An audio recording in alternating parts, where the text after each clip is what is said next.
আপনি 7 জনে ভাগে কুরবানি দিচ্ছেন, 6 জনের টাকা হালাল, কিন্তু একজন সুদ খায়, ঘুষ খায়, মানুষ থেকে অন্যায় ভাবে টাকা উপার্জন করে, চাঁদা তোলে। ওই লোক নিয়ে যদি কুরবানি দেন, 7 জনের ভেতরে 6 জনের টাকা হালাল, একজনের টাকা হারাম, একজনের টাকা হারাম খাওয়ার কারণে 7 জনের কুরবানি বাতিল। এখানে বিষয় দিয়েছে পবিত্র ঈদুল আজহা কুরবানি সম্পর্কে আলোচনা করার জন্য আজকের মাহফিল। টাইম যেহেতু কম, ভূমিকা ছাড়াই আমি আপনাদের মধ্যে কথা বলতে চাই। এই বাংলাদেশে যখন ঈদ চলে আসে, কুরবানি ঈদ আসতে গেলে বাংলাদেশের 90 থেকে 95% মানুষ কুরবানি করতে যেয়ে একটা ভুল করে। ওই পাশে 2টা ছেলে খুব চিল্লাচ্ছে, খুব সাবধান, ওদেরকে হয় বসে দেন, না হলে বাড়ি পাঠায় দেন। আমার দিকে লক্ষ্য করেন, গভীর মনোযোগ।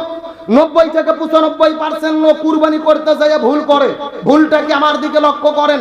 আজকে আমাদের গ্রামের মধ্যে আমরা যখন কুরবানি করি, আমরা বলি আব্দুল সালামের নামে কুরবানি, আব্দুর রহিমের নামে কুরবানি, এরকম একটা ভাষা আছে না নাই? এটা সম্পূর্ণ ভুল। কোন ব্যক্তির নামে কুরবানি হবে না, কুরবানি করতে হবে কার নামে? আল্লাহর কোরআন বলেছেন, কুল ইন্না সলাতি ওয়া নুসুকি ওয়া মাহইয়ায়া ওয়া মামাতি লিল্লাহি রাব্বিল আলামিন। আপনি বলুন, আমার নামাজ, আমার কুরবানি, আমার জীবন, আমার মরণ সবকিছু কার জন্য? এখন বলেন, আল্লাহর জন্য যেটা করা দরকার ওটা অন্যদের জন্য করলে কি হয়? শিরিক হয়ে যায়। শিরিক হলো কবিরা গুনাহ। ইন্নাশ শিরকা লা যুলমুন আযীম। শিরিক হলো মহা জুলুম। শিরিকের গুনাহ আল্লাহ মাফ করে না। একটাবার ভেবে দেখেন, আমরা জীবনে কত ভুল করছি।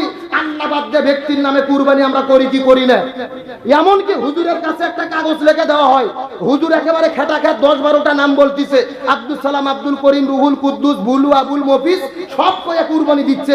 এদের নামে কুরবানি সম্পূর্ণ ভুল। কোন ব্যক্তির নামে কুরবানি নয়, কুরবানি কার নামে? তাহলে সমাধান কি? আমাদেরকে বলতে হবে অমুক ব্যক্তির পক্ষ থেকে, অমুক ব্যক্তির পক্ষ থেকে, কিন্তু কার নামে কুরবানি? আজকে বাংলাদেশে যখন কুরবানি চলে আসে, আমাদের মধ্যে একটা তর্ক বিতর্ক চলে আসে, 7 ভাগে কুরবানি হবে কিনা, ভাগে কুরবানি দেওয়া যাবে কিনা। বিশেষ করে বাংলাদেশের আলে হাদিসের যারা শায়েখ আছে, এরা বলে ভাগে কুরবানি চলবে না। আবার এখন নতুন করে বলতিছে ব্যক্তির পক্ষে কুরবানি হবে না, পরিবারের পক্ষে কুরবানি। ভাগে কুরবানি হবে কিনা জানার দরকার আছে না নাই? গভীর মনোযোগ, আমার কথাগুলো প্রয়োজনীয়। আমি সরাসরি কোরআন সুন্নাহর আলোকে বলতেছি, ভাগে কুরবানি দিতে পারবেন, তবে ভাগে কুরবানি 3টা কারণে বাতিল হয়। জোরে বলেন, কয়টা কারণ? ভাগে কুরবানি 3টা কারণে বাতিল হয়ে যায়।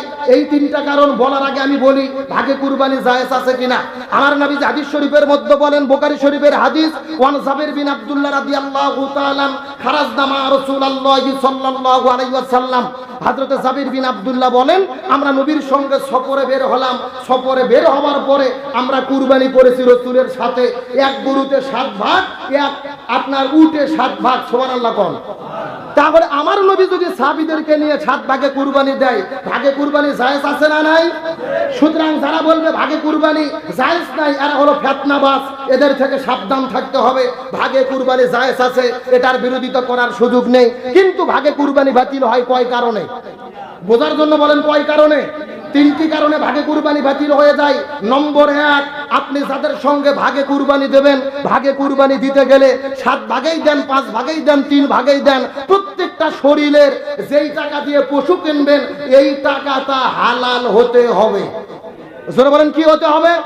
আপনি 7 জনে ভাগে কুরবানি দিচ্ছেন, 6 জনের টাকা হালাল, কিন্তু একজন সুদ খায়, ঘুষ খায়, মানুষ থেকে অন্যায় ভাবে টাকা উপার্জন করে, চাঁদা তোলে।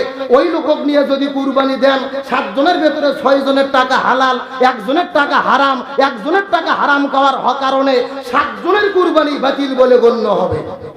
এই জন্য সাবধান, কুরবানি দিতে গেলে ভাগে সবার টাকা হালাল কিনা দেখতে হবে। 2 নম্বর, যদি ভাগে কুরবানি দিতে যান, আপনাকে দেখতে হবে যাদের সঙ্গে ভাগে কুরবানি দেবেন এরা নামাজি কিনা, এটা দেখতে হবে। জোরে বলেন, কি দেখতে হবে? খুব মনোযোগ, ভালো করে বুঝবেন।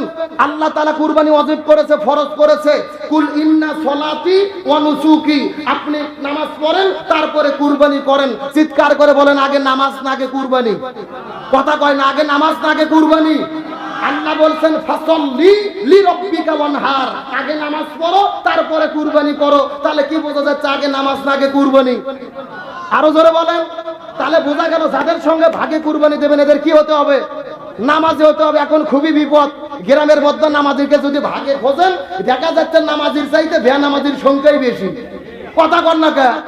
কেউ যদি বলে কে রে বেনামাজি তোদের সঙ্গে কুরবানি দেব না, বেনামাজিরা বলতেছে আমরাই এক দল, তোরা নামাজি ভেনো দে, আমরা বেনামাজি আলাদা দেবো। পরে দেখা যাচ্ছে বেনামাজি দলই বড়। কথা বল না কেন? এখন সমাধান কি ভালো করে বুঝবেন?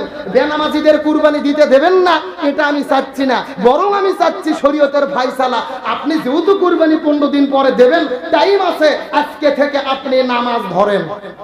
তাহলে 7 ভাগে কুরবানি দেবেন, 6 জন নামাজ পড়েন, 1 জন পড়েন না, এই 6 জন মিলে যে নামাজ পড়ে না ওকে আগে নামাজ ধরাতে হবে। তাহলে